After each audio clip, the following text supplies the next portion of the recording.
Hello. आशा करती हूँ स्वस्थ होंगे। बिल्कुल मैं बात आपकी समस्या को लेकर आई हूँ, आपके समाधान के लिए उपस्थित हुई हूँ, क्योंकि 9th 10th 11th 12th सभी बच्चों का एक ही प्रश्न है, एक ही जिज्ञासा है कि कविताएं समझ में नहीं आ रही हैं।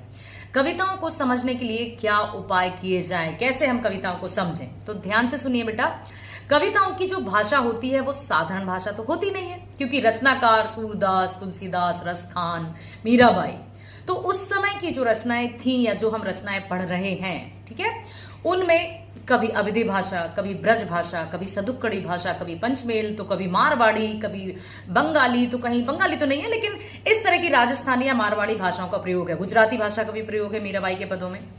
अब इतनी सारी भाषाओं की जानकारी ना होने के कारण हमें कविताओं को समझने में परेशानी हो रही है। अब क्या किया जाए? समाधान है। जब मैं आपको व्याख्या पढ़ाती हूं या बहुत अच्छे से आप एक एक शब्द को, एक एक वाक्य को, एक एक पंक्ति को ध्यान से सुनो, शब्दार्थों को ध्यान से पढ़ो, ताकि आप उनके अर्थ समझने के साथ उनके भाव को भी समझ सको, उनकी पंक्तियों का शिल्प को समझ सको कि किस तरह की रचना है, काव्य सौंदर्य को समझो।